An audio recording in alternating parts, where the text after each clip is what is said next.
नमस्कार विद्यार्थी मित्रांनो, यापूर्वीच्या लेक्चरमध्ये आपण आपल्या इलेक्ट्रिकल टेक्नॉलॉजीमध्ये जे 3 स्पेशल विषय आहेत, या 3 स्पेशल विषयापैकी पहिल्या 2 विषयामध्ये असणाऱ्या प्रकरण आणि त्यामध्ये असणारे जे काय अप्लायन्सेसची माहिती आहे, ही माहिती आपण पाहिली होती.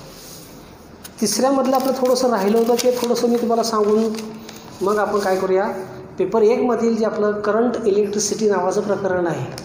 करंट इलेक्ट्रिसिटीला मराठीमध्ये करंटला आपण विद्युतधारा असं म्हणतो किंवा प्रवाह म्हणतो. इलेक्ट्रिसिटी म्हणजे काय, तर विद्युत या संदर्भातच असणारा ही इलेक्ट्रिसिटी असा हा शब्द आहे. तर प्रत्यक्षात इलेक्ट्रिसिटीला पूर्णपणे मराठीमध्ये शब्दकोशामध्ये असेल, पण तो उच्चारासाठी आणि आपल्याला आठवणीत ठेवण्यासाठी तसा फारसा अवघड जातो. आणि म्हणून इलेक्ट्रिसिटी हा जो शब्द आहे हा जसाच्या तसा आपल्याला लक्षात राहतो. मागील येथेमध्ये सुद्धा आपण करंट इलेक्ट्रिसिटी नावाचा जो भाग आहे तो पाहिलेला आहे, फक्त तो मराठीमध्ये असेल. आणि जे सेबील असतील त्यांना मात्र करंट इलेक्ट्रिसिटी जसंचे तसं शब्दप्रयोग आहेत, हे शब्दप्रयोग माहीत आहेत. म्हणून मी तुम्हाला पेपर 2मध्ये आणि पेपर 1मध्ये जे काही चॅप्टर्स आपले आहेत ते सगळे सांगितलेले होते. त्याच्या पुढे पेपर 3मधले जे आपले चॅप्टर्स आहेत, एकूण चॅप्टर्स आहेत 8. आणि 8 चॅप्टरमध्ये पहिला जो चॅप्टर आहे किंवा पहिलं प्रकरण आहे ते आहे मेजरिंग इन्स्ट्रुमेंट्स. त्याला मराठीमध्ये आपण विद्युत मोजमापके असं म्हणतो किंवा अगदी साध्या भाषेमध्ये आपण त्याला मीटर्स म्हणतो. म्हणजे आपण सर्वांनी पाहिलेलं आहे की अनेक पॅनल्समध्ये हे volt meter, ammeter, frequency meter, त्यानंतर रेजिस्टन्स मीटर, असे अनेक मीटर्स आपल्याकडे वापरलेले असतात. आपल्या घरामध्ये विजेचं मापन करण्यासाठी किंवा विद्युत ऊर्जेचं मापन करण्यासाठी आपण जो काही एनर्जी मीटर वापरलेला आहे त्याला आपण लाईटचा मीटर असं म्हणतो, की जो लाईटचा मीटरची रिडिंग्स बघून आपल्याला महिन्यावरती लाईट बिल येतं किंवा MSEB बिल प्रोव्हाइड करते, तो मीटर. त्यासोबतच आपण बऱ्याच वेळा असं म्हणतो की किती HPची मोटर आहे, किती वॅटचा बल्ब आहे, किती वॅटची ट्यूब आहे. हे जे वॅट आहे हे विद्युत शक्तीचं परिणाम आहे. विद्युत शक्ती ही वॅटमध्ये मोजली जाते.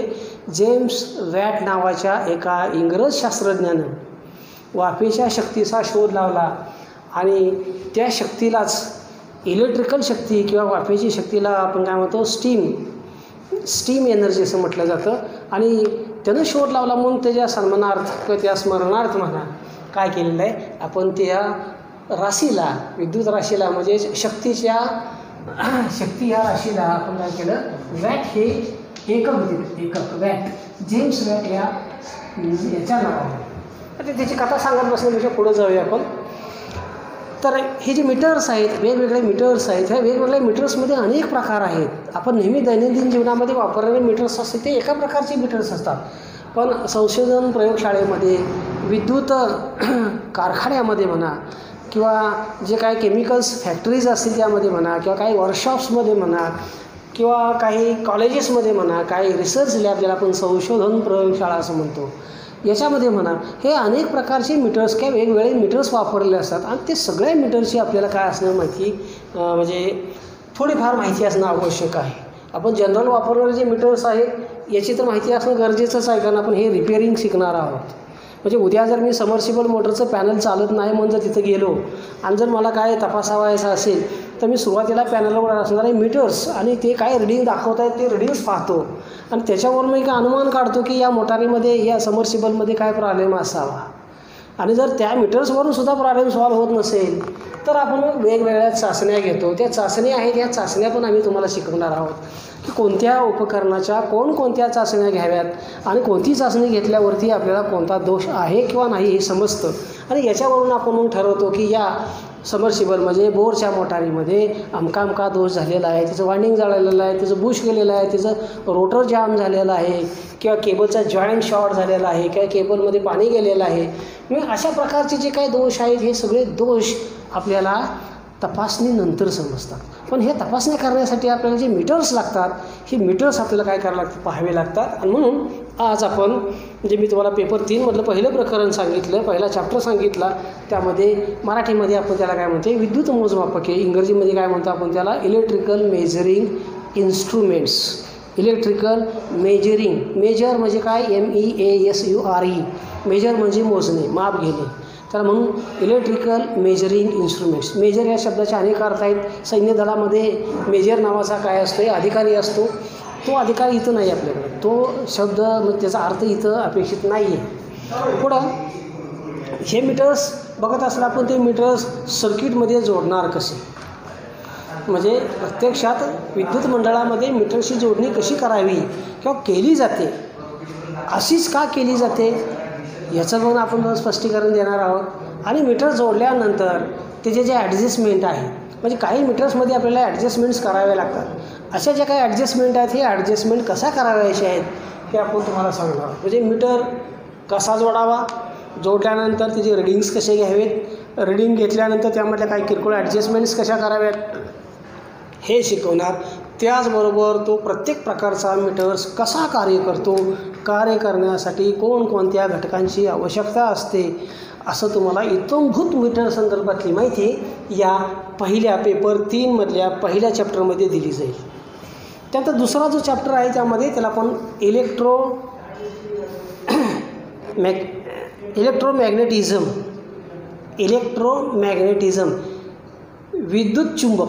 विद्युत चुंबकत्व, म्हणजे विद्युत प्रवाहाच्या सहाय्यानं चुंबकत्व निर्माण केलं जातं आणि त्याच्याविषयी असणारी संपूर्ण माहिती तुम्हाला प्रकरण नंबर 2मध्ये दिली जाईल. प्रकरण नंबर 3मध्ये आहे त्याला आपण म्हणतो DC मोटर्स. म्हणजे मोटारीमध्ये ठोबळ मनानं बघितलं तर 2 प्रकार आहेत. त्यातला पहिला प्रकार आहे तो DC मोटर्स. DC मोटरमध्ये अनेक प्रकार आहेत आणि अनेक प्रकारच्या DC मोटर्स अनेक ठिकाणी वापरले जातात. DC मोटर्सपेक्षा AC मोटरचा वापर जास्त केला जातो. AC आणि DC म्हणजे काय थोडक्यात सांगायचं असेल तर DC म्हणजे direct current supply, DC supply.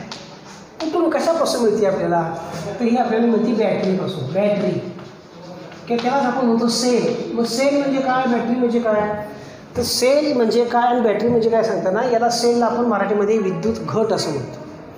हा जो विद्युत घट आहे, ह्या विद्युत घटमध्ये तुम्ही पाहिलं असेल रचना की त्यामध्ये 2 प्लेट्स असतात. एक असते धन प्लेट, ज्याला आपण काय म्हणतो पॉझिटिव्ह प्लेट. दुसरी असते निगेटिव्ह प्लेट, तिला आपण काय म्हणतो ऋण प्लेट. धन प्लेट आणि ऋण प्लेट एका विशिष्ट अशा रासायनिक द्रावणामध्ये बुडवलेले असतात.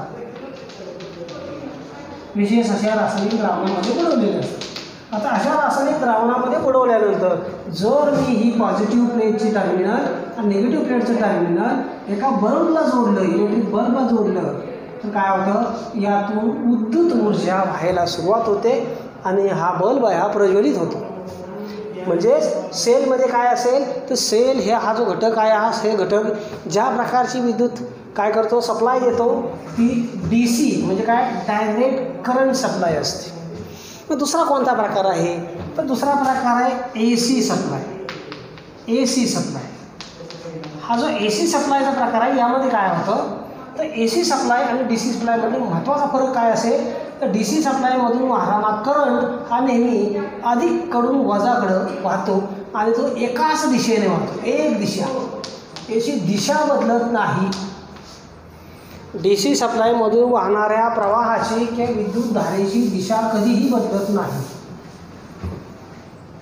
बघा DC सप्लाय म्हणजे डायरेक्ट करंट आहे. हा डायरेक्ट करंट हा युनिडायरेक्शनल असतो. युनिडायरेक्शनल याचा अर्थ तो एकाच दिशेने वाहतो. हे झालं नॉर्मल कंडिशनमध्ये. ॲबनॉर्मल कंडिशनमध्ये काय, तर समजा अशा DC सप्लायवरती तुम्ही जादा लोड दिला म्हणजे ओव्हरलोड केलं किंवा त्यामध्ये तुमची शॉर्ट सर्किट झालं, तर अशा वेळी जो करंट आहे हा करंट दिशा बदलत नाही, पण त्या करंटची काय होती मॅग्निट्यूड या शब्दाचा अर्थ किंमत. किती ॲम्पियर करंट आहे, आपण करंट मोजण्यासाठी ॲम्पियर नावाचं काय करतो एकक वापरतो. ॲम्पियरच का वापरायचं, तर कोणतरी ॲम्पियर नावाचा माणूस होता, त्यानं काय त्यातले उद्योग केले आणि त्याने सांगितलं बाबा काय असा प्रवाह वाहतो. मग त्याच्या नामार्थात आपण काय केलेलं आहे, ॲम्पियर हे काय केलेलं आहे विद्युत धारा मोजण्याचं किंवा प्रवाह मोजण्याचं किंवा आपल्या साध्या भाषेमध्ये करंट मोजण्याचं एकक आहे, युनिट आहे. युनिटला आपण काय म्हणतो एकक असं म्हणतो. म्हणजे करंट जो आहे हा करंट नॉर्मल कंडिशनमध्ये डी सी करंटची किंमत बदलत नाही. उदाहरणार्थ 1 एम्पियर असेल तर तो 1च एम्पियर राहतो. पण त्यावरती जर मी लोड वाढवला तर 1 एम्पियरपेक्षा जास्त करंट होता, मग कदाचित 1.5 एम्पियर होईल, कधी 2 एम्पियर होईल, कधी 3 एम्पियर होईल. पण असं करंटची किंमत जरी वाढली तरीसुद्धा त्याची दिशेत बदल होत नाही. त्याची दिशा ही नेहमी अधिककडून वजाकडे असते. अधिक म्हणजे काय? जादा पोटेन्शियल, जादा प्रभार, जादा पोटेन्शियल. वजा म्हणजे काय? कमी पोटेन्शियल. म्हणून कन्व्हेन्शनल डायरेक्शन ऑफ करंट म्हणजे काय? प्रवाहाची दिशा ही नेहमी अधिककडून वजाकडे असते.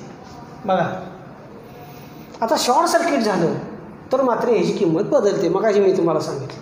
मात्र ए सी सप्लाय जर तुम्ही पाहिली तर ए सी सप्लायचं मुळातच जर आपण आकृतीच्या सहाय्यानं पाहिलं, आपण हे आकृतीनंच का पाहायचं? पण मानवानं ज्यावेळी ज्ञानाची सोय केली, शिक्षणाची सोय केली, त्यामध्ये अशा काही पद्धती शोधून काढल्या की ज्या पद्धतीमध्ये मी जे आता तुम्हाला सांगतो हे सगळं वर्णन करून सांगतो. प्रत्यक्षात मी तुम्हाला करंट दाखवू शकत नाही, व्होल्टेज दाखवू शकत नाही, पण नुसतं वर्णन करून पण काही गोष्टी मला समजत नाहीत. त्यामुळे मी काय केलं, एक दुसरी लिपी चालू केली. त्याला आपण काय म्हणतो? चित्रलिपी. आकृती काढायची आणि दाखवायची. आकृती काढून दाखवणं आपल्या टेक्निकलमध्ये सगळीकडे आपल्याला काय करावं लागतात? सर्किट डायग्राम्सला आकृत्या काढाव्या लागतात. सायन्सला तुम्ही गेला तर प्रत्येक गोष्टीची आकृती काढावी लागते, त्याचं एक्सप्लेनेशन द्यावं लागतं. म्हणजे शास्त्र शिकायचं असेल तर आपल्याला नुसतं वर्णन करून चालत नाही. एखाद्या कलाशाखेमध्ये गेला आणि कलाशाखेमध्ये जर एखादं समजा फ्रेंच राजक्रांती सांगायची असेल तर मी नुसती वर्णन करून सांगू शकतो, त्याची चित्र काढायची काही गरज नाही. पण मला इथं जर ए सी सप्लाय दाखवायचं असेल, मला काय शास्त्रीय संज्ञा दाखवायची असतील तर मात्र मला ड्रॉईंग काढावं लागतं. आणि ही जी चित्रलिपी आहे ही तुम्हाला एक प्रकारची शिकवण्याची पद्धत आहे. आणि म्हणून आपण काय करतो? गणितामध्ये आलेख काढतो. इथं सुद्धा मी आलेखच काढतो आहे. आणि आलेख काढल्यानंतर तुम्हाला माहिती आहे की इथं जिथं क्रॉस आहे तिथं 0 असेल. समजा मी ए सी सप्लाय म्हणजे काय सांगत असताना असं समजलं की ए सी सप्लाय हे ए सी सप्लाय दिली आणि त्याचा ग्राफ काढला तर तो असा हळूहळू वाढत जातो, पुन्हा तो कमी होत होतो. आता जो मी आकृती काढलेली आहे ही अर्धवर्तुळ नाही. आपली मुलं बऱ्याच वेळा अर्धवर्तुळाची आकृती काढतात. ही अर्धवर्तुळ नाही, टेकडीसारखी वर वाढत गेलेली आहे, पुन्हा कमी होत आलेली आहे. पुन्हा ती एका ठिकाणी पुन्हा एक साक्षावरती आली की ती पूर्णपणे 0 पोझिशनला जाते, किमतीला जाते, आणि पुन्हा ती वाढत जाते उलट्या दिशेने, आणि पुन्हा काय होते? पुन्हा कमी होतं. हा जो तुम्हाला आलेख दिसतोय काय, ही जी आकृती दिसते काय, हे जो कर्व दिसतोय याला आपण काय म्हणतो? तर याला म्हणतो ए सी वेव्ह.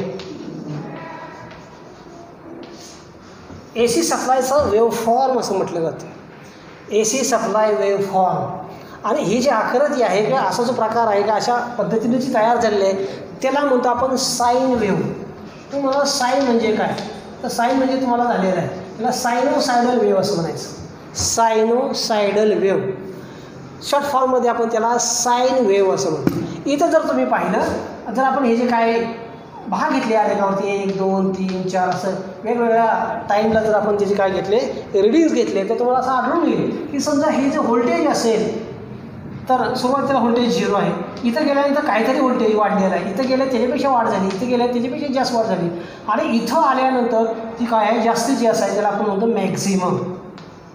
ही झाली मॅक्झिमम. पुन्हा आता काय झालं? पुन्हा व्होल्टेज कमी व्हायला लागलं, थोडं कमी झालं, पुन्हा कमी झालं. या स्थितीला आल्यावरती पुन्हा 0 झालं. पुन्हा जर तुम्ही पाहिलं असेल तर आता व्होल्टेजची आणि करंटची दिशा बदल झाला.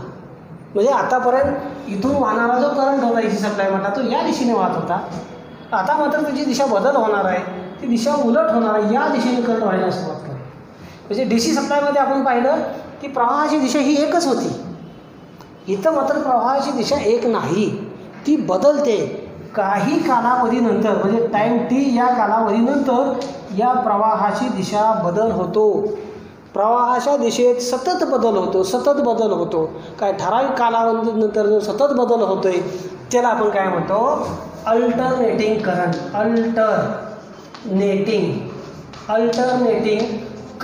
अल्टरनेटिंग करंट याचा अर्थ शॉर्ट फॉर्ममध्ये आपण त्याला काय म्हणतो? ए सी सप्लाय. अल्टरनेटिंग करंट असणारी सप्लाय, म्हणून याला आपण ए सी सप्लाय असं म्हणतो. हा जो ए सी सप्लाय आहे हा ए सी सप्लाय आपण जवळजवळ 90% वापरतो. मग डी सी सप्लाय कुठं वापरतो? तर तुमच्या माहितीसाठी सांगतो की जेवढे इलेक्ट्रॉनिक उपकरण आहेत, टेलिव्हिजन सेटपासून मोबाईल असेल, कॅल्क्युलेटर असेल, हातावरचं रिस्टवॉच असेल, डिजिटल रिस्टवॉच असेल, हे सगळे जे इलेक्ट्रॉनिक काय आहे ॲपॅरेटस आहेत म्हणजे उपकरणं आहेत, ही फक्त आणि फक्त डी सी सप्लायवरतीच चालतात. मग प्रश्न असा येतो की घरामध्ये तुम्ही म्हणताय म्हणजे आपण जो वापर करतो 90%, तो 90% वापर हा ए सी सप्लायचा आहे. आणि मग आपल्या घरामध्ये जोडलेली टी व्ही जी आहे, तो टी व्ही कसा काय चालतो ए सी सप्लायवरती, असाही प्रश्न पडू शकतो. मग असा प्रश्न पडतो त्यावर तुम्हाला मला विद्यार्थी मित्रांनो असं सांगावं लागतं की ह्या ए सी सप्लायचं पुन्हा मी रूपांतर करतो. काय करतो? रूपांतर करतो आणि त्याचं रूपांतर मी डी सी सप्लायमध्ये करतो. म्हणजे ए सी इज कन्व्हर्टेड. कन्व्हर्ट करणे म्हणजे काय करणे? रूपांतर करणे. ए सी सप्लायचं रूपांतर मी डी सी सप्लायमध्ये करतो आणि मग त्याच्या पुढे ती टी व्ही लागेल आणि म्हणून आपला टी व्ही चालतो. डायरेक्ट ए सी सप्लायवरती टी व्ही चालत नाही. घरामध्ये असणारी LED ट्यूब्स का घरामध्ये असणारा LED बल्ब, हे दोन्ही उपकरणं इलेक्ट्रॉनिक्स आहेत पण ती इलेक्ट्रिकलमध्ये आहेत. मग हे जे इलेक्ट्रॉनिक उपकरण आहे म्हणजे कुठला LED बल्ब आहे, या LED बल्बमध्ये वापरलेले जे LED म्हणजे लाईट इमिटिंग डायोड, त्याला आपण LED असं म्हणतो. काय तर त्याला लेड असंच म्हणतात. हा बाजारी शब्द आहे लेड, प्रत्यक्षात तो LED असा आहे. LED याचा अर्थ light emitting diode. Light emitting डायोडचं वैशिष्ट्य काय? तर असं एक सेमीकंडक्टर साधन आहे की त्याला जर मी डी सी सप्लाय दिला तर त्याच्या जंक्शनवरून त्याच्यामधून असा प्रकाश आहे, म्हणून त्याला आपण काय म्हणतो? LED असं. मग अलीकडं आपल्याकडे जे लॅम्प्स आलेत, अलीकडं आपल्याकडे ज्या ट्यूब्स आलेत, हे सगळे लॅम्प्स आणि ट्यूब्स हे LED का चालतात? तर LEDचं वैशिष्ट्य आहे की याला कमी पॉवर लागते. पुन्हा पॉवर कन्झम्पशनचा प्रश्न आला. वीज वाचवा याचाच अर्थ वीज कमी वापरा. पण कमी वापरायची असेल आपल्याला तर आपल्या घरामध्ये असणारा जो बल्ब आहे ज्याला आपण फिलॅमेंट लॅम्प असं म्हणतो, हा जो फिलॅमेंट लॅम्प आहे किंवा त्यालाच आपण इनकॅन्डसंट लॅम्प असं म्हणतो, हा इनकॅन्डसंट लॅम्प हा काय करतो? पॉवर कन्झ्युम करतो. आणि पॉवर कन्झ्युम करत असताना त्याचं उष्णतेत आणि त्याचबरोबर प्रकाश ऊर्जेत रूपांतर होतं. पण प्रकाश ऊर्जेचं रूपांतर आणि उष्णतेचं रूपांतर यांचं जर प्रमाण आपण पाहिलं तर ते प्रमाण काय आहे? व्यस्त प्रमाण आहे. म्हणजे याच्यामध्ये उष्णता जास्त निर्माण होते आणि प्रकाश कमी निर्माण होतो. म्हणून आम्ही काय केलं? त्याच्या पुढचं तंत्रज्ञान वापरलं आणि गॅस डिस्चार्ज लॅम्प काढले. Gas discharge. हे गॅस डिस्चार्ज म्हणजे काय? तर एक असा विशिष्ट पद्धतीचा गॅस घ्यायचा, त्याला इलेक्ट्रिकल पोटेन्शियल द्यायचं आणि त्याला इलेक्ट्रिकल पोटेन्शियल म्हणजे इलेक्ट्रिकल व्होल्टेज दिलं की त्या गॅसचं आयोनायझेशन होतं. आता तुम्ही म्हणाला आयोनायझेशन म्हणजे काय? तर आयोनायझेशन म्हणजे मराठीमध्ये त्याला आपण आयनी भवन असं म्हणतो. मग त्यामध्ये काय तयार होतं? पॉझिटिव्ह आयन्स तयार होतात आणि निगेटिव्ह आयन्स तयार होतात. पॉझिटिव्ह आयनला काय म्हणतो आपण? ॲनायन. निगेटिव्ह आयनला काय म्हणतो? कॅटायन. मग हे आयन तयार झाले, हे जे निगेटिव्ह आयन्स आहेत म्हणजेच ते इलेक्ट्रॉन्स आहेत. आणि आपलं जे वीज प्रवाह आहे हे इलेक्ट्रॉन्स मार्फत होतो. म्हणजे वीज वाहते म्हणजे थोडक्यात प्रवाह वाहतो म्हणजेच करंट वाहतो. हा करंट जर वहन व्हायचा असेल तर आपल्याला इलेक्ट्रॉन्स लागतात आणि ते इलेक्ट्रॉन्स तुमच्यासारखे असे कसे असतात? एकदम तरुण तडफदार असतात. नुसती आज्ञा झाली की धावायला सुरुवात करतात. म्हणजेच इलेक्ट्रॉन्स कसे आहेत? ते मुक्त आहेत. तुम्ही जसे आता मुक्त आहात तसे इलेक्ट्रॉन्सही मुक्त आहेत. मग हे मुक्त इलेक्ट्रॉन्स ज्याला आपण फ्री इलेक्ट्रॉन्स म्हणतो, हे जे फ्री इलेक्ट्रॉन्स आहेत हे फ्री इलेक्ट्रॉन्स जोपर्यंत तुम्हाला उपलब्ध होत नाहीत तोपर्यंत विद्युत प्रवाह वाहत नाही. ह्या गॅस डिस्चार्ज लॅम्पमध्ये काय केलं आपण? असे इलेक्ट्रॉन्स निर्माण केले आणि असे इलेक्ट्रॉन्स निर्माण झाल्यानंतर त्या विशिष्ट पदार्थावरती जाऊन बंबार्ड होतात म्हणजे आपटतात. आता आपण जाऊन जर कुणाला धडकलो तर काय काय होतं सगळ्यांनाच माहिती आहे. तसं आपण जर हे इलेक्ट्रॉन जाऊन धडकले तर काय होतं? त्या पदार्थामधून पुन्हा प्रकाश उत्सर्जित होतो. आपल्या ट्यूबलाईटमध्ये ज्याला आपण ट्यूबलाईट म्हणतो त्याचं नाव आहे फ्लोरोसंट ट्यूबलाईट. हे जी फ्लोरोसंट ट्यूबलाईट आहे किंवा लॅम्प आहे, ह्या फ्लोरोसंट लॅम्पमध्ये असे असंख्य इलेक्ट्रॉन्स निर्माण केले जातात. त्याच्यामध्ये आयनी भवनासाठी आपण मर्क्युरी वापरतो म्हणजे पारा वापरतो. पाऱ्याची वाफ तयार होते म्हणजे त्याचा गॅस तयार होतो. त्यामधून काय होतं? तर करंट व्हायला सुरुवात होती, एकदा करंट व्हायला सुरुवात झाली की हे इलेक्ट्रॉन्स ज्या पद्धतीनं कॉलेजच्या गेटवरती आपण गर्दी करतो, कोणी कोणालाही धक्काबुक्की करत असतो, कसाही जात असतो, त्या पद्धतीने इलेक्ट्रॉन्स कसे जाऊन वाटेल तसे आदळत असतात, म्हणजे बंबार्ड राहतात. बंबार्डिंग होणे म्हणजे काय होणे, वाटेल तसे जाणं आपटणे. एकमेकावर आदळल्यामुळे काय निर्माण होते, त्यामध्ये अनेक इलेक्ट्रॉन्स तयार होतात आणि हे सगळे फ्लोरोसंटवर म्हणजे फ्लोरोसंट मटेरियलवर, म्हणजे फ्लोरोसंट मटेरियलमध्ये उदाहरण सांगायचं असेल आपल्याला तर फॉस्फर नावाची पावडर असते. फॉस्फर ऐकला असेल तुम्ही, हे फॉस्फरची पावडर असते, त्याचं कोटिंग आपण केलेलं असतं, म्हणजे त्याला मुलामा दिलेला असतो. हा जो मुलामा, ह्या मुलामावरती जर जाऊन आपटले इलेक्ट्रॉन्स तर काय होतात, त्यापासून प्रकाश ऊर्जा निर्माण होते. अशी निर्माण झालेली जी ऊर्जा आहे, ही निर्माण झालेली ऊर्जा या लॅम्पपेक्षा म्हणजे कुठल्या घरातला जो बल्ब आहे आपला, त्या बल्बपेक्षा काय असते, जास्त असते. म्हणजे त्याची इफिशियन्सी, कार्यक्षमता जास्त असते. म्हणून आपण बल्ब कमी केले आणि ट्यूबलाईट वापरायला सुरुवात केली. आता ट्यूबलाईट वापरायला सुरुवात केल्यानंतर नवीन कन्सेप्ट आणखीन आला की ट्यूबलाईटसुद्धा लाईट लागते. म्हणून त्यांनी कॉम्पॅक्ट फ्लोरोसंट लॅम्प, ज्याला आपण CFL असं म्हणतो, हे CFL डिझाईन आलं. म्हणजे CFL डिझाईनमध्ये काय केलेलं आहे तर ते चालवण्यासाठी इलेक्ट्रॉनिक सर्किट वापरलेलं आहे. आता हे इलेक्ट्रॉनिक सर्किट जरी वापरलं तरी CFLला अडचण काय आल्या, पुन्हा हे इलेक्ट्रॉनिक सर्किट आलं, पुन्हा कन्झम्पशन आलं, पुन्हा हाय व्होल्टेज आलं, त्याचं रिपेअरिंग आलं, हे सगळे त्याचे जे डिसॲडव्हान्टेजेस म्हणजे त्याला काय म्हणतो आपण, त्याचे जे दोष आहेत, त्रुटी आहेत त्या समोर आल्या. आणि शिवाय पॉवरमध्ये किती फरक पडला, अर्धाच फरक पडला. म्हणजे 20 वॅटची ट्यूबलाईट वापरत असेल तर फ्लोरोसंट लॅम्प 9 वॅटचा आला, त्याच्यापेक्षा काय वेगळं झालेलं नाही.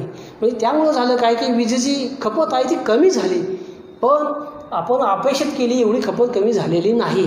मग पर्यायाने आम्ही काय शोधून काढलं, LED. हा LED काढला. LED किती ॲम्पियर करंट घेतो माहिती असेल तुम्हाला, किंवा नसेल तर मी सांगतो की काही LED आहेत, मोबाईलमध्ये वापरलेली LED आहेत, हे 20 मिली ॲम्पियर करंट घेतात. मोबाईलमध्ये वापरलेला LED 20 मिली ॲम्पियर करंट घेतो. आणि एखादा 5 वॅटचा जर लॅम्प घेतला असेल तुम्ही, लॅम्प 5 वॅटचा LED लॅम्प घेतला तर त्यामधला जो LED हा 100 मिली ॲम्पियर करंट घेतो बघा. आणि तो जर तुम्ही ट्यूबलाईट घेतली तर ट्यूबलाईटमध्ये 500 मिली ॲम्पियर करंट घेतो, 500 milli ampere current. Fluorescent lamp म्हणजे ट्यूबलाईट 500 मिली ॲम्पियर करंट घेतो. त्याच्याऐवजी तुम्ही फिलामेंट लॅम्प घेतला तर फिलामेंट लॅम्पपेक्षा कमीत कमी 500, त्याच्यापेक्षा जास्तच करंट घेतला जातो. आणि म्हणून त्याचा ड्रॉबॅक काय सांगितलं मी, तर याच्यामध्ये प्रकाश ऊर्जेचं रूपांतर आणि उष्णता ऊर्जेचं रूपांतर हे विषम प्रमाणात होतं. अर्धी वीज आहे उष्णतेच्या स्वरूपामध्ये काय होते, वेस्ट होते आणि आपल्याला अर्धाच प्रकाश मिळतो. आणि म्हणून ते लॅम्प काय झाले, आता आउटडेटेड झाले, LEDचे लॅम्प आले. आता LED शिकण्यापूर्वी मी तुम्हाला काय सांगितलं की हा LED लाईट इमिटिंग डायोड आहे, हा फक्त DC सप्लायवर चालतो. म्हणून AC सप्लाय आणि DC सप्लाय असे सप्लायचे 2 प्रकार आहेत आणि ते आपल्याला काय करायचे आहेत, बघायचे आहेत. आणि त्यासोबतच मग ह्या DC सप्लायवर चालणाऱ्या मोटर्स, सगळ्यांनी आपण ड्रोन पाहिलेले आहेत, नसेल पाहिले तर तुम्हाला एक थोडीशी आठवण म्हणून सांगतो, मी सुद्धा पाहिलेला आहे. 3 इडियट्समध्ये नावाचा एक ड्रोन दाखवलेला आहे, तो चित्रपटातला होता, प्रत्यक्षात आपण करायचा असेल तर तो करायला होता. पण हा ड्रोन आहे, हा ड्रोन हा DC सप्लायवरती कार्य करणाऱ्या मोटारीवरती चालतो. म्हणून आपल्याला DC मोटर्स नावाचं प्रकरण आहे. आणि DC मोटरच्या प्रकरणामध्ये आपण सगळ्या प्रकारच्या DC मोटर्स बघणार आहोत, त्यांचे गुणधर्म बघणार आहोत, त्यांचं वेग नियंत्रण पद्धती बघणार आहोत आणि त्याचबरोबर त्यांचे काय करणार आहोत, आपण उपयोगसुद्धा पाहणार आहोत. पुढचे 3 चॅप्टर राहिलेले आहेत, ते 3 चॅप्टरची मी नावं सांगतो तुम्हाला. त्यातला पहिला चॅप्टर आहे तो सिंगल फेज ट्रान्सफॉर्मर, त्यानंतर सिंगल फेज मोटर्स. 90% ज्या मोटर्स वापरल्या जातात त्या घरगुती वापरासाठी ह्या सिंगल फेज मोटर असतात. आपल्याला जास्तीत जास्त दुरुस्त कराव्या लागणार आहेत ह्या सिंगल फेज मोटर दुरुस्त कराव्या लागणार आहेत. त्यांचे प्रकार आहेत ते आपण नंतर पाहू, म्हणजे ह्या प्रकरणात पाहणार आहोत. आणि मग प्रश्न येतो तो असा की दुरुस्तीचा, आम्ही जे तुम्हाला सांगितलेला की बाबा हा इलेक्ट्रिकलचा अभ्यासक्रम पूर्ण केल्यानंतर तुम्हाला काय काय येऊ शकतं किंवा तुम्ही काय करू शकता, तर याच्यामध्ये संपूर्ण दुरुस्ती करू शकता तुम्ही. संपूर्ण दुरुस्ती करायचं असेल तर ते कसं चालेल, त्याचं वर्किंग काय आहे, कुठले पार्ट आहेत, त्याची गुणवैशिष्ट्ये काय आहे, त्याची जोडणी कशी आहे, हे सगळं बघितल्यानंतर मग आम्ही तुम्हाला त्याच्यामध्ये तुम्हाला वाइंडिंग, रिवाइंडिंग, टेस्टिंग ह्या गोष्टी शिकवणार आहोत. आणि शेवटचं जे आहे प्रकरण आहे, तर आपण जर चुकून व्यावसायिकाच्या किंवा एखाद्या वर्कशॉपला गेलो तर आपण सुरुवातीला विचारतो किंवा माझा पंखा खराब आहे, किती खर्च येईल, म्हणजे नक्की काय विचारतो, तर त्याचा अंदाज विचारतो. आणि त्याच आपण अंदाजला काय म्हणतो, इस्टिमेट असं म्हणतो, अंदाज. का दूर कुठलंही काम करण्यापूर्वी आपण शास्त्रीय पद्धतीने म्हणा किंवा ठोबळ म्हणा एक अंदाज केलेला असतो की मला फॅन दुरुस्त करायला 100 रुपये खर्च येईल. त्या तुमच्या अंदाजपत्रकावरती समोरचा ग्राहक आहे तो पंखा दुरुस्त करायचा का नाही हा निर्णय घेत असतो. असं जे काय इस्टिमेशन, बिलिंग आणि costing, estimation, costing and billing हे जे 3 कॉमर्समधला जो भाग आहे की जो व्यवसायासाठी आवश्यक आहे. एक छोटंसं उदाहरण सांगतो आणि मी तुम्हाला थांबतो. ही इस्टिमेटिंग, कॉस्टिंग आणि बिलिंगमध्ये आपल्याकडे मराठी माणसामध्ये काय अडचण येते. तर आपला मराठी माणूस कशाच बाबतीत कमी नाही हे सर्वांनाच माहीत आहे. सोबत ज्यावेळी आपण व्यवसाय करायला सुरुवात करतो, एखादी समजा पानपट्टी सुरू केली असेल तर पहिले 6 महिने पानपट्टी एवढी फुल चालते. सगळ्या पानपट्टीमध्ये कुठं ठेवायला जागा नसेल इतकं साहित्य असतं.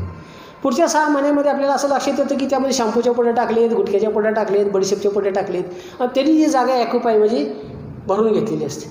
पुन्हा तुम्हाला वर्षाभरानं असं कळतं की त्या पानपट्टीचा दरवाजा मोडला आहे, कोंडा मोडलेला आहे, दाराला फटी पडलेल्या आहेत आणि आज जर बघितलं तुम्ही इथे चुन्याच्या पुड्याच नुसते असतात की तंबाखूच्या पुड्याचं. असं कशामुळं व्हावं.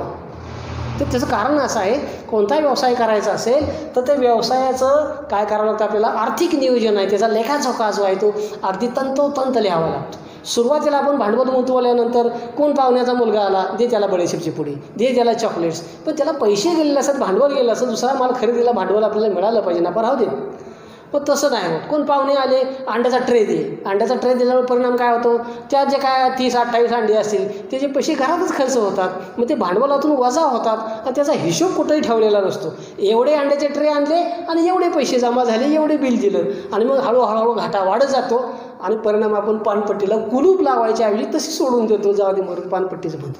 म्हणजे एक विचार करा तुम्ही की जपानमध्ये एक पानपट्टीचं सोनी कॉर्पोरेशन लिमिटेड या कंपनीमध्ये रूपांतर होतं आणि आमच्या पानपट्टीचं परत उकिरडाच तयार होतं.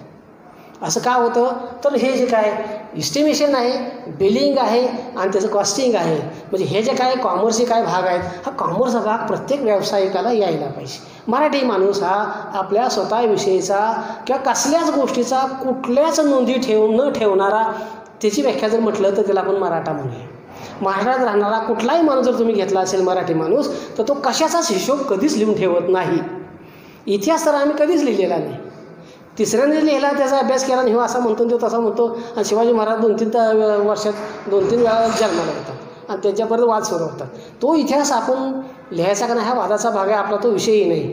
पण जर तुम्ही व्यावसायिक होणार असाल, जर तुम्हाला असं वाटत असेल की मोठं मेकॅनिक व्हायचं आहे मला किंवा मोठा एखादा इंडस्ट्रियलिस्ट व्हायचं असेल, तर या सगळ्या गोष्टी घ्यायला पाहिजेत. आणि म्हणून कॉमर्सचा जो भाग आहे तो आपल्या अभ्यासक्रमामध्ये टाकलेला आहे की ज्यामुळं आपल्याला हिशोब कसा ठेवावा, त्याचं इस्टिमेट म्हणजे जे अंदाजपत्र कसं तयार करावं, त्याचं बिल देताना बिल कसं करावं ह्याची शास्त्रशोक्त माहिती दिली जाते आणि शिवाय तुम्हाला बँक व्यवहाराची पण थोडीफार माहिती दिली जाते. असे जे काही आपले पेपर 3 आहे, हा पेपर 3मध्ये असणारे प्रकरण आहेत. आणि मग आपल्याला हे सगळे पेपर 1, 2, 3 हे तिन्ही पेपर आपण एकदा बघितले किंवा आपल्या लक्षात येईल की हा जो व्यवसाय अभ्यासक्रम आहे, हा व्यवसाय अभ्यासक्रम अत्यंत उत्तम रीतीनं पूर्ण करणारा विद्यार्थी घरी बसून जरी म्हटला मी बेकार राहतो तर तो राहू शकत नाही.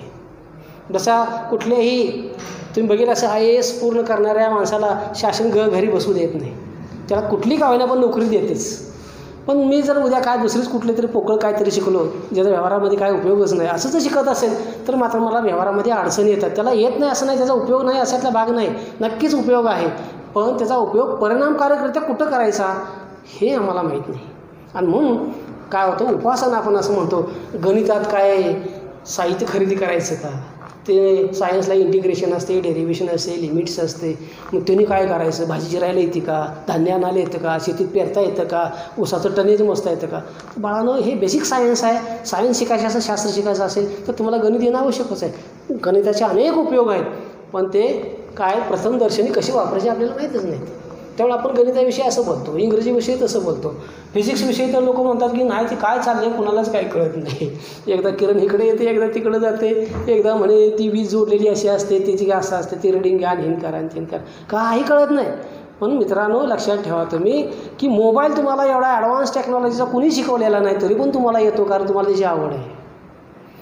पण जर तुम्ही असं ठरवलं की हे शास्त्र जर शिकला आणि या शास्त्रामध्ये जर टेक्निक शिकला तर तुम्ही बेकार राहण्याचा प्रश्नच येत नाही आणि तुम्हाला सगळं येतं आहे आणि बेकार राहिला. तर आज मी तुम्हाला दावा करून सांगतो की जर असा कोण असेल विद्यार्थी तर त्याने या माझ्या पगारातले मी तुम्हाला 5,000 रुपये जर महिन्याला देत जाईल. हे सगळं मला येते, दुरुस्ती येते, सगळं समजलेलं आहे, मला सगळं दुरुस्त येते, रिवाइंडिंग येते, काय असेल ते इन्स्टॉलेशन येते, सगळं मला येते, पण मला काय नोकरीच मिळत नाही. असा जर कोण एखादा विद्यार्थी असेल, इलेक्ट्रिकलचा असू दे, इलेक्ट्रॉनिक्सचा असू दे, किंवा एखादा सायन्समधला फिजिक्सचा असू देत किंवा केमिस्ट्रीचा असू दे, हे त्याला सगळं येतं आणि त्याला नोकरी नाही, असं जर कोण असेल तर या माझ्या पगारातले 5,000 रुपये मी आवाहन करतो तुम्हाला देईन. इतके हे चांगले काय आहेत, उपयुक्त असे कोर्सेस आहेत किंवा अभ्यासक्रम आहेत, ते पूर्ण करणं आवश्यक आहे, लक्ष देऊन पूर्ण करणं आवश्यक आहे. तर इथं आपण थांबूया. पुढचा भाग आहे तर पुढच्या चॅप्टरमध्ये पाहूया.